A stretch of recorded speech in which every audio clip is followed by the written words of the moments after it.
Tapi gara-gara masuk situlah, singkat cerita, semester 3, semester 4 mulai ketemu teman-teman ngajinya. Tinggalnya di rumah binaan dan jadi benar-benar ngaji. Hijrah, pakaiannya syar'i, mulai menghafal dan yang lain-lain. Atas izin Allah lulus terus masuk. Atas izin Allah dia lulusan terbaik lah ya, Allah yang tolong, cum laude. Terus akhirnya begitu lulus tentu langsung banyak yang nawarin kerjaan, terutama kerjaan-kerjaan tapi dari lembaga-lembaga riba ya. Ditawarin gajinya langsung 10 juta minimal, ditolak. Masuknya malah kemana? Akhirnya masuknya pengennya ke Darut Tauhid waktu itu, tapi yang di cabang Medan. Dan di sana bukan pondoknya, padahal lembaga amil zakatnya. Sebagai apa? Relawan. Hai relawan tugas naon? Kalau ada pengajian duduk di depan, nanti bagiin celengan. Terus gajina 500.000 sebulan teh. Oh, cacian itu. Udah kuliah, wow, keluar duit, lama-lama dapat kerjaan 10 juta minimal, ditolak, milihnya yang 500.000. Entah, ucapan lah dianggap bodoh dan apa segala macam. Tapi ya namanya legennya, jadi akhirnya lama-lama dari yang tadinya bagiin kenceleng, ya akhirnya lama-lama posisinya naik sampai jadi wakil di cabang tersebut lah di Medan, orang keduanya. Nah setiap tahun Darut Tauhid kumpul di Bandung, bu, di Gerlong ya. Di Gerlong ada penupi. Terus yang berangkat biasanya tiap cabang 2, kepala cabangnya sama wakilnya. Berangkatlah jadina ke Bandung. Di Bandung nyaeta ka pendak jodohna. Itu pertemuan pertama. Pertemuan kedua saya ngadap ke bapaknya. Pertemuan ketiga akad nikah. Singkatnya kalau jadi buku cuma 3 lembar. Udah. Terus ya itulah, kalau ada yang ngerasa enak suaminya, kayak nggak tahu juga ya, kata orangnya mah. Ya bisa jadi suaminya ini cuman hadiah sasetan dari hijrahnya Teh Yunda. Yang kalau mungkin waktu itu gak milih untuk masuk ke pondok, milih kerja di lembaga riba, mungkin sampai hari ini, mohon maaf, bisa jadi hari ini ya belum nikah, belum hijab, bahkan belum ngaji, belum berkerudung, belum. Wallahu alam ya. Ya begitulah skenario Allah. Terus kalau diingat lagi setelah akhirnya kenal ibunya beliau dulu jualan mie goreng. Nah di dekat rumah tuh ada Akper, Akademi Keperawatan. Datanglah mahasiswi 3 atau 4 orang gitu ceritanya, dengan jujur, dengan polos berkata, "Bu, kami lapar, tapi cuman ada 3.000 perak." Terus sama ibunya Teh Yunda dimasakin, bahkan dibungkusin buat bekal. Yunda kecil keluar marah-marah, nggak rugi mak jualan kayak begitu.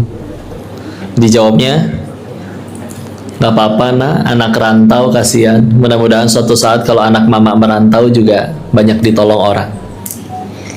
Yunda semenjak ikut sama saya kan merantau, karena beliau dari orang Pematang Siantar, 2 atau 3 jam dari Medan. Tahu-tahu ikut saya kemana-mana. Terus kalau dianggap sekarang, oh kehidupannya gini, punya ini, punya itu, anak lagi lucu ya, apapun itulah ya, aslinya mah titipan dari Allah. Maka punten, bisa jadi cuman balasan dari sedekah 3.000 peraknya mama itu. Nggak ada yang tahu, jangan sia-siain ya. Kok sekarang begini begitu, nggak tahu. Mungkin dulu mami saya pernah ngasih makan kucing, atau pernah ngasih di lampu merah, atau mungkin Koko pernah jahatin orang, terus orang yang Koko jahatin ternyata dia malah doain orang soleh betulan. Jadi bukannya balas dendam, tapi malah doain yang baik-baik. Ya udah, mungkin doa beliau aja. Maka gak ada yang sia-sia. Dan kalau emang kita bisa milih Bu, misalkan ya, Ibu sedekah, ada suara tiba-tiba dari langit, nah sedekah yang ini diterima nih. Ibu pengen dibalasnya gimana? Ke ibu atau nanti ke anak-anak ibu? Pengen pilih ke siapa Bu? Ke ibu atau ke anak-anak? Anak-anak tuh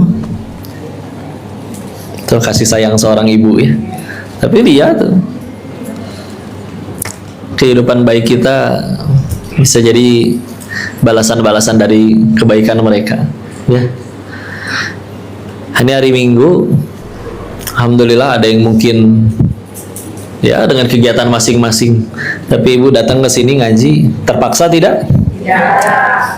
Bismillah ya. Maka ada kitabnya Hilyatul Aulia ya, Imam Abu Nuaim Al-Asfahani. Ada kutipan di situ, insya Allah kalau sudah ibunya yang jadi penuntut ilmu sejati, entah anak atau cucunya pasti ada yang jadi ulama insya Allah. Ya, ya udah bismillah. Kapan generasi keberapa nggak tahu. Tapi selagi kita yang mengawali kebaikannya, kadang kita nggak harus selalu ngelihat hasil perjuangan kita. Kalau ada kisah tentang Salahuddin Al-Ayyubi, penakluk Baitul Maqdis, kalau ibu nanti baca bukunya, itu tidak dimulai dari kisahnya beliau lahir, enggak, tapi dimulai dari 100 tahun sebelum beliaunya lahir, dari zamannya Imam Ghazali yang resah karena pemuda mulai meninggalkan ilmu, makanya akhirnya ngajarin pemuda, terus nyambung ke muridnya ternyata salah satunya adalah orang tua dan gurunya Salahuddin Al-Ayyubi. Ngelihat nanti akhirnya Baitul Maqdis merdeka dibebaskan oleh beliau, enggak, beda zaman, 100 tahun yang lalu. Kita nggak pernah tahu. Anak-anak gimana kok masa depan? Kalau dipikir, apa andil kita buat anaknya? Bikin kakinya enggak, bikin tangannya enggak, bikin sahalai alisnya juga enggak. Ikhtiar tentu, bismillah, ilmunya ada dalam Islam, tapi jangan lupa anak kita punya Allah. Tugas kita lebih tepatnya cuma satu, mantesin diri untuk jadi orang tua yang anaknya pantas ditolong Allah. Kalau emang sekedar cara untuk nyelamatin masa depan anak itu tinggal cari uang sebanyak-banyaknya, koruptor paling tenang. Betul. Tapi koko dulu hidup di Thailand, lihat semua bandar judi di sana, duit bukan masalah bagi bandar judi di sana. Mereka bisa bayar guru dan sekolah termahal. Tapi kalau Allah udah nggak ridho sama sumber duitnya, anaknya LGBT, anaknya mati overdosis narkoba, hampa. Terus apa kabar itu yang ngajar di PAUD di lembur Bu? Gaji di sebulan di bawah 1 juta, anak opat, mana cukup sekolah? Ternyata gratis semua karena anak-anaknya ngapalin Quran semua. Ya. Anak, tugas kita mantesin diri. Di surat Al-Kahfi surat ke-18 dari 110 ayat itu kan ada 4 kisah besar ya. Di ayat 60 sampai ayat 82 itu kan kisah Nabi Musa alaihissalam bertemu sama Nabi Khidir, ya kan? Protes tuh Nabi Musa ke Nabi Khidir tentang 3 hal. Saya fokus sama yang nomor 3 ya.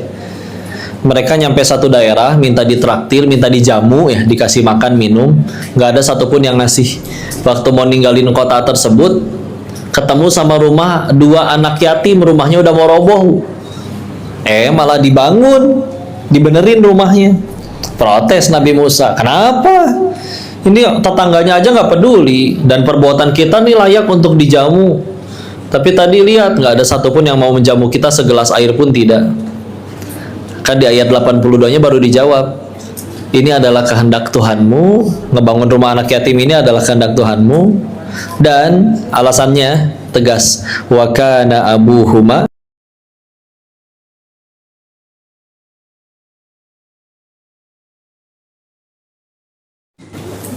menerjemahkan dengan karena orang tuanya soleh. Ini nih, punten ya. Ibu kalau suatu saat atau udah pernah ngebangun rumah, yang ngebangun siapa Bu? Tukang. Bayangin, rumah 2 anak yatim ini mau roboh, yang bangun siapa? 2 orang nabi diutus untuk jadi tukangnya. Karena satu alasan, orang tuanya soleh. Apa diceritain anaknya soleh? Dicerita itu sama sekali tidak ada satu diksi pun yang menyatakan bahwa anaknya juga soleh. Enggak, letih keneh. Bu, kita juga nggak tahu nih sampai umur berapa nemenin anak kita, betul nggak? Bisa jadi nanti malam, terserah Allah, nggak ada yang tahu, ya kan? Nah, dari depan saya liatin dari tadi ini wajah-wajahnya kayak wajah yang bakal dijemput malaikat maut semua nih. Iya kan? Pasti kan cepat atau lambat. Ada yang 60 tahun lagi, ada yang nggak tahu, terserah Allah, ada yang 40 tahun lagi, ya.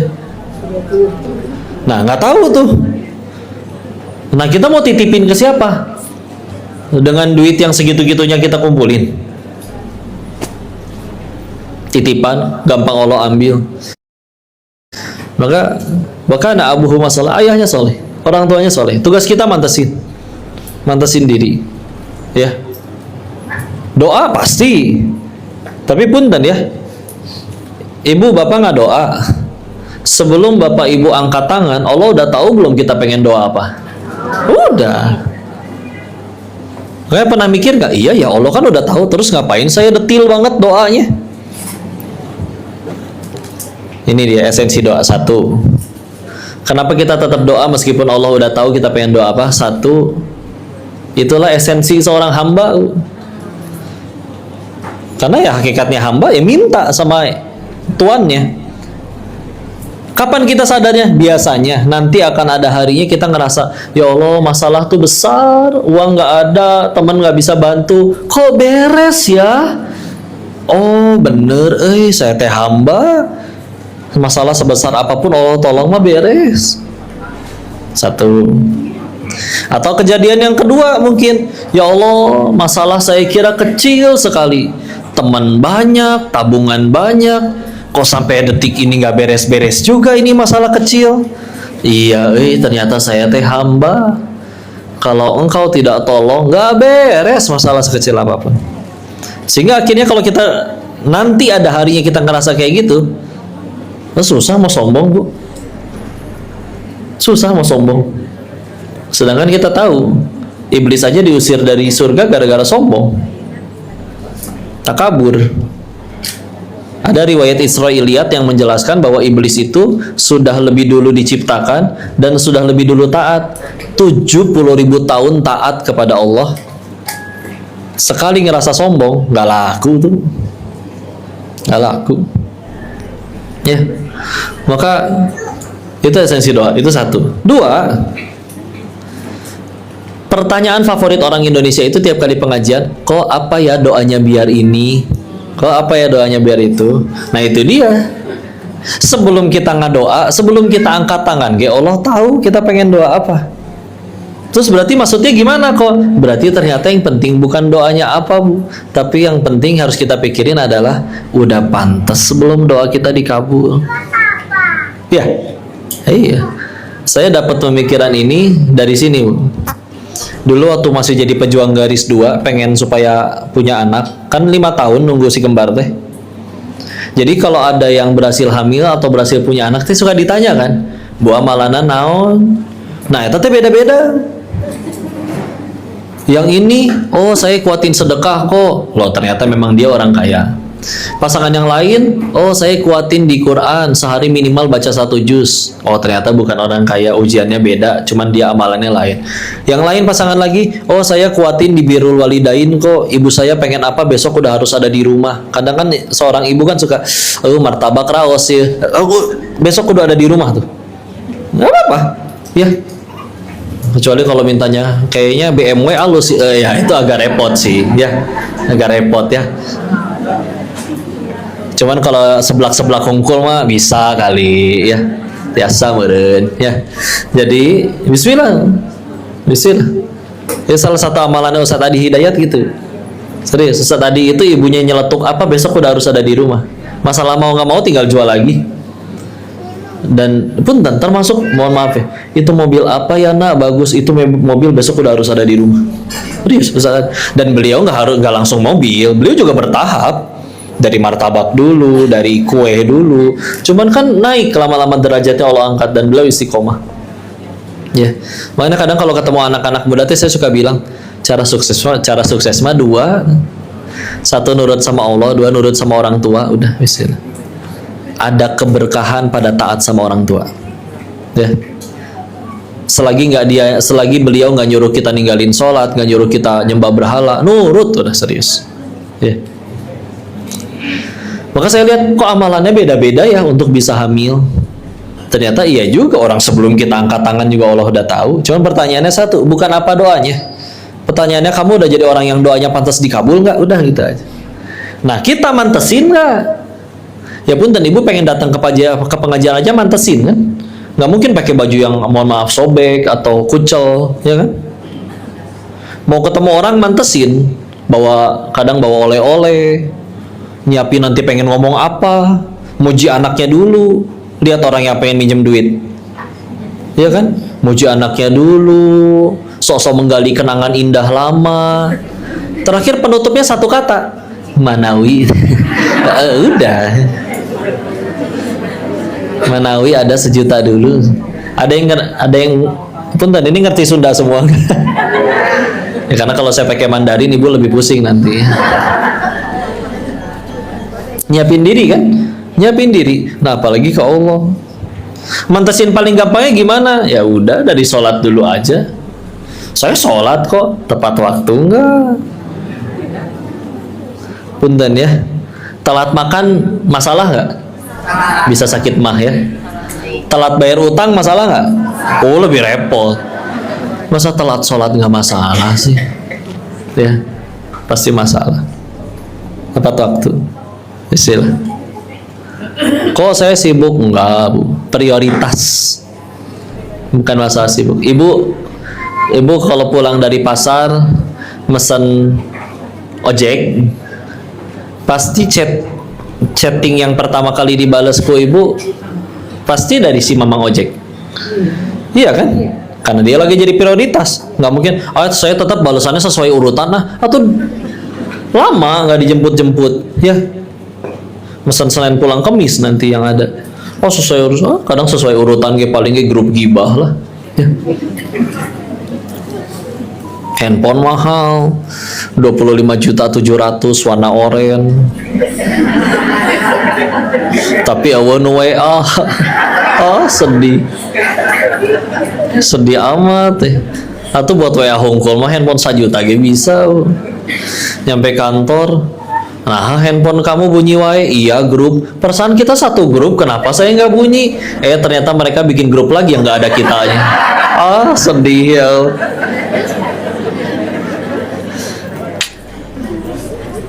Maka itu dia, Allah udah tahu kita mau doa apa tuh, tapi tanya kita mantesin diri nggak?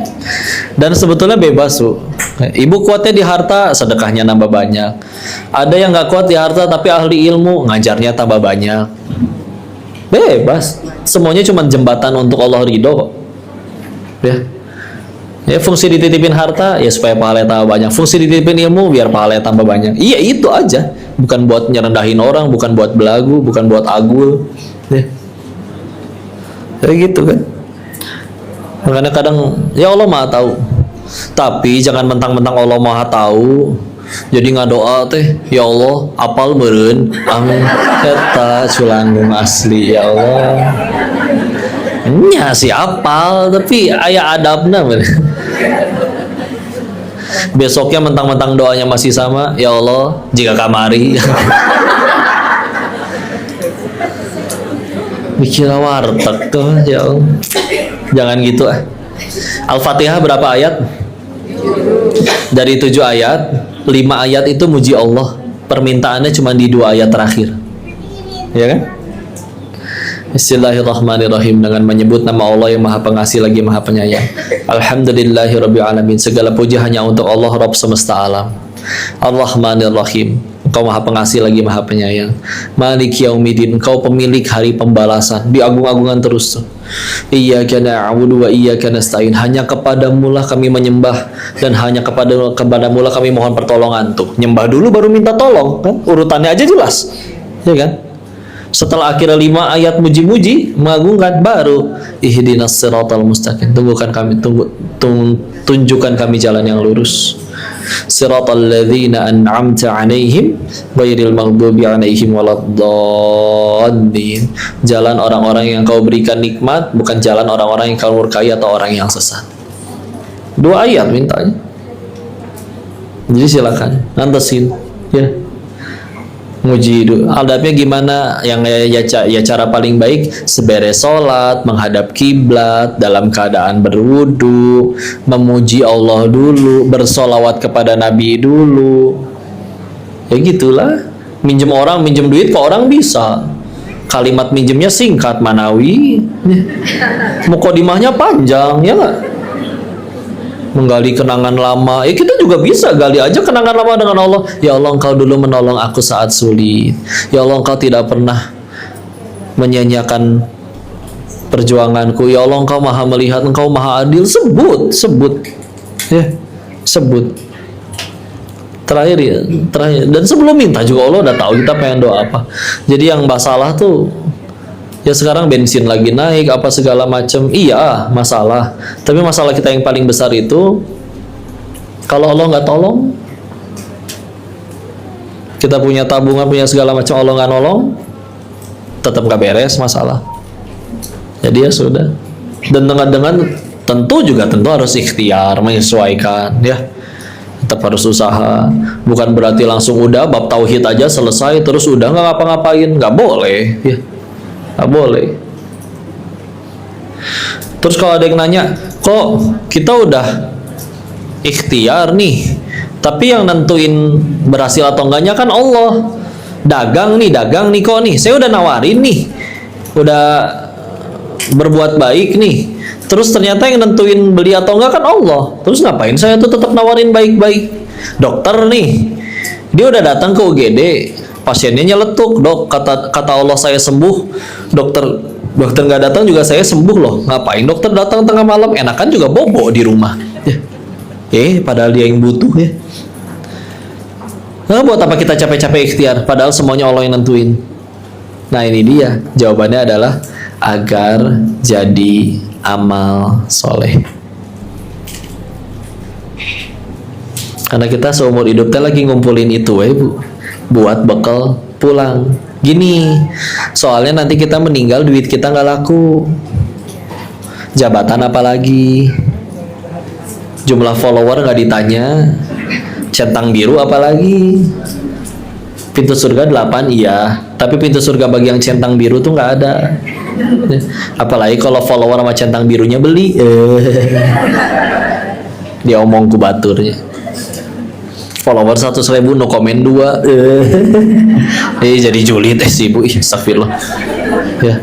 Nah yang laku di sana apa? Amal soleh. Kita udah ngapain aja itu yang laku. Termasuk perkara bersihin ranting di jalan, lagi angin ribut gede, ada batang ngalangin jalan. Daripada orang bisi kasandung naik motor kelindes atau gimana bisi jatuh dipinggirin, nggak ada yang muji, nggak ada yang ngucap, nggak ada yang minta foto, tapi niatnya udah ikhlas lillahi ta'ala, itu kecatat tuh, nggak mungkin nggak ada balasannya ya. Nggak mungkin nggak ada balasannya. Orang hadisnya jelas kok di Riyadhus Shalihin Imam Nawawi, Nabi diperlihatkan tentang orang yang sedang menikmati surga. Apa amalannya wahai Rasul? Menyingkirkan rintangan supaya tidak menghalangi saudaranya sesama muslim ya. Kayak misalnya ibu jalan pulang nih di kendaraan, misalkan nih, ini bu kelihatan paku, coba amalin aja di situ, ke pinggir berhenti, nunggu agak sepi biar ibu nggak ketubruk ya, udah pindahin pakunya, buang ke tempat sampah. Nggak ada yang muji, nggak ada yang siapa, nggak ada yang kenal, tapi bismillah ya Allah aku beriman kepada hadis tersebut ya Allah. Nggak bisa jadi itu. Karena kenapa? Makin nggak ada yang muji sebetulnya lebih mudah ikhlas. Makin ikhlas makin diterima sama Allah. Ada kamera mah susah bu ya. Makanya cara latihannya gimana? Ya harus punya amalan rahasia. Atau enggak yang nggak ketahuan harus lebih banyak. Ketahuan sedekah 10.000, yang nggak ketahuan harus 20.000. Ketahuan sedekah nasi bungkus 1 bungkus, yang nggak ketahuan 2 bungkus ya. Istilah. Tapi jangan 1 bungkus dibagi jadi 2, setengah-setengah itu jadinya ya. Tetap 2 gitu maksudnya ya. Bismillah ya. Jadi untuk ngumpulin amal soleh, karena bunten ya, misalkan ditukar seumur hidup semua kepengen ibu jadi nyata. Mau duit dapat duit, mau harta dapat harta, ada yang mencari pasangan dapat pasangan, mau dapat keturunan, semua jadi nyata. Tapi seumur hidup nggak ada satupun ucapan, tindakan, perbuatan yang jadi pahala, jadi amal soleh. Berarti meninggal bawa naon? Dapat duitnya, iya dapat jabatannya. Cuman emang laku itu di hadapan Allah? Enggak. Atau ada lagi orang nih, seumur hidup doanya lebih sering nggak dikabul daripada dikabul. Dan dia lebih sering dicaci, dihina, diremehin, direndahkan. Tapi ini dia, tiap ngomong, berucap, bertindak, berbuat, semuanya jadi pahala, jadi amal soleh. Meninggal, bisa jadi dia tuh yang paling banyak bekalnya. Nah, kita mah gitu, lagi ngumpulin itu sepanjang hidup. Nah, aset terbaik kita untuk bisa ditukar atau dibarter jadi pahala, aset terbaik kita itu sebetulnya yang paling utama satu, waktu. Kok duit kan bisa jadi pahala? Kalau Allah nggak ngizinin sempat sedekah dulu, nggak sempat jadi pahala dong. Berarti harus perlu waktu juga. Kok ilmu kan bisa jadi pahala? Kalau Allah nggak ngizinin dia sempat ngajar dulu, sakit, meninggal duluan sebelum sempat ngajar, berarti ilmunya nggak sempat jadi pahala. Berarti yang paling mahal waktu. Nah, waktu kita teh, kalau mau jujur makin kesini teh bukan makin nambah, dan ngirangan bu. Bener tuh. Iya, tiap hari, tiap tahun mah dirayain, tapi kan yang cuman berubah lilina hungkul. Iya, cuman berubah angkanya doang kan. Kalau mau jujur sisanya kurang. Ada kuotanya gitu ya. Dan nggak bisa di top up. Iya kan? Kayak gitu ke warnet, mang top up umur mang. Nggak bisa. Ya, nggak bisa. Kok ada katanya sedekah, menyambung tali silaturahmi itu menambahkan umur? Ada penjelasan lagi yang bertambah bukan umurnya, tapi keberkahan umurnya. Keberkahan umur teh gimana? Kan ada punten. Ada Imam Nawawi hidup selama 40 tahunan, nggak nyampe 60. Tapi karyanya sampai sekarang masih dibahas padahal udah meninggal 8 abad yang lalu. Itu berkah tuh. Hidup 42 tahun, hidup 45 tahun atau 48 tahun menurut sebagian riwayat, tapi punya pahala 8 abad. Coba ajib tuh. Ajib, ya. Ajib. Itu yang namanya usianya berkah. Ya. Maka kita latih dia tadi lagi ngumpulin amal soleh, dan itu bekal utamanya waktu. Makanya kadang pernah ada pertanyaan kayak gini ya, kok apa ya ciri orang Islamnya bener, ngajinya bener, imannya bener? Nah, Imam Ibnu Rajab Al-Hambali dalam kitabnya Jami'ul Ulum wal Hikam mengambil 4 hadis, salah satunya hadis ini, tanda orang ngajinya benar, imannya benar, yaitu adalah min husni islamil mar'i tarkuhu ma la ya'ni. Artinya naon kok? Artinya tanda baiknya urusan Islam seseorang, ya tanda dia Islamnya benar, dia akan meninggalkan sesuatu yang tidak bermanfaat bagi dirinya. Ya. Dia akan meninggalkan sesuatu yang tidak manfaat bagi dirinya. Karena punten, satu hari kita sama-sama 24 jam. Kita sama-sama perlu tidur. Kita sama-sama akan mati. Kuota umur nggak ada yang tahu. Dan makin besok, artinya makin ngurang. Makin ngurang, berarti aset kita yang utama, si waktu yang bisa dijadiin pahala itu, makin sedikit. Ya nggak? Maka dia pasti mulai nggak manfaat, udah mulai jadi yang manfaat.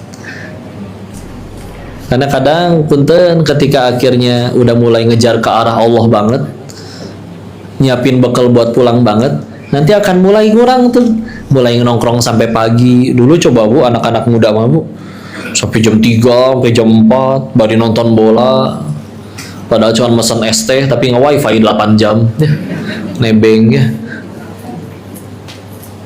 Lama-lama coba, apalagi udah banyak amanah, udah punya anak, mana ada waktu nongkrong semalaman kayak begitu ya.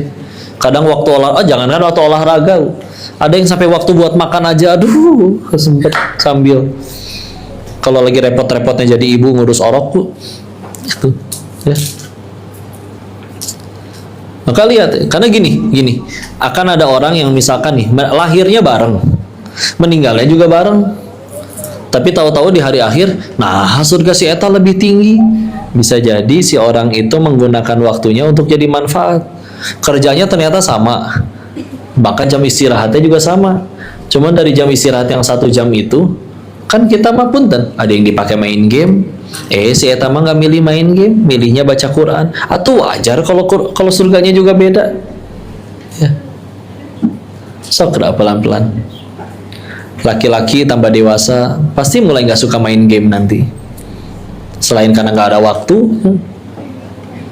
kan sok atuh ya. Bukan hobi ya, namanya hobi ya ada ya, dia main misalkan main bola, aya nunggu anjing gitu. Cuman dengan akhirnya bangkit kesadaran, ya Allah, waktuku 24 jam. Udah harus kubagi untuk tidur, untuk anak, untuk istri, untuk orang tua, untuk ibadah, untuk menuntut ilmu. Ya Allah, ternyata 24 jam teh nggak cukup. Belum untuk kerja. Lama-lama berarti gimana? Harus disusun dong prioritasnya. Iya kan? Nah, masalah prioritas itu pasti kalau tujuannya Allah, pasti dipilih mana yang paling banyak jadi pahala. Ya. Pasti mulai meninggalkan tuh yang gak manfaat. Lalu itu hadis Nabi dan dipilih menjadi oleh Imam Ibnu Rajab Al-Hambali bahwa ya, itu dia ya ciri tanda keimanan. Ya. Bismillah. Ya. Mulai untuk seperti itu. Nah, itu teh ada 4, mau dibahas semua. Tadi baru 1 hadis. Ya. Ciri orang imannya benar, ngajinya benar. 1 tadi ya. Min husni islamil mar'i tarkuhu malayani. Dia akan meninggalkan sesuatu yang gak manfaat. 1. Hadis yang kedua, man kana yu'minu billahi wal yaumil akhir falyakul khairan aw liyasmut. Barang siapa beriman kepada Allah dan hari akhir, akan berkata yang baik atau dia. Melihat tuh taruhannya iman tuh ya. Taruhannya iman, berkata yang baik atau diam. Tetap pilihan nomor 1-nya tetap berkata, tapi baik. Kalau menurut kita nggak baik, udah diam aja. Jangan segera semua serba langsung di komen, diceletuk, celetuk, hati-hati. Oh, kalau AA di Darut Tauhid mah jelas. Banyak celetuk teh tanda kurang iman, serius gitu kan. Karena kadang, dan tolong disusun. Kadang sekedar pengen nanya kabar atau nanya keadaan, cara katanya, baru ketemu teman udah lama, bro. Beratnya berapa kintal? Kenapa harus pakai kata kintal? Kan nggak mungkin nyampe berkintal-kintal. Maksudnya ngelek, kumaha? Lintuh orang teh. Ya kumaha? Ya, nggak harus ditanya, ya. Kapan nikah? Nggak tahu. Kalau bisa besok ya besok. Gimana tuh? Tapi yang pasti kalau nggak Sabtu Minggu ya sih. Kalau kapan lagi tuh? Ya. Jarang-jarang nikah hari Rebo di KUA ya. Biasanya Sabtu atau Minggu ya. Jangan serba di komen. Hati-hati. Ingat waktu Nabi Isra Mi'raj diperlihatkan isi neraka, lalu diperlihatkan orang-orang yang masuk sana, kebanyakan adalah wanita memang. Selain emang sekarang kebanyakan wanita sih, ya kan? Dan nanti kata Nabi, salah satu ciri kiamat akhir zaman nanti akan ada harinya dari 50 kelahiran, 50 perempuan, lelaki hiji. Jadi kalau sekarang Indonesia masih 1:4 perempuannya sama laki-lakinya, nanti akan ada harinya laki dan perempuan tuh 50:1. Itu salah satu ciri akhir zaman ya. Kabayang tuh Bu, perempuan 50, lalaki hiji, enggak semua lalaki na hiji, tersepen awewe deh. Kumaha. Makanya kabar baiknya syarat ke surga itu nggak harus punya jodoh dulu. Kalau syarat ke surga harus nikah dulu, apa kabar anak-anak yang kena ledakan di Palestina? Boro-boro mikirin nikah, kecil-kecil udah kena kezoliman, ya. Gitu.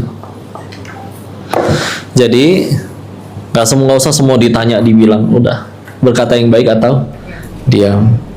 Sila. Karena sekali lagi waktu dia Isra Mi'raj tadi yang paling banyak membuat manusia yang paling banyak membuat masuk neraka ada 2 kata Nabi. 1 syahwat, kemaluan, ya. 2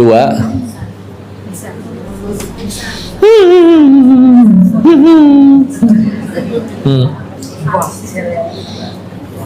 Ada sih yang nggak ngehina, tapi kadang agul ya. Sholat, gambar sajadahnya ada gambar Ka'bah, tiba-tiba nunjuk dia, oh waktu itu saya sholatnya belah sini nih. Ya pengumuman, nggak ada yang nanya padahal ya. Oh biar ketahuan dia teh pernah umroh ya.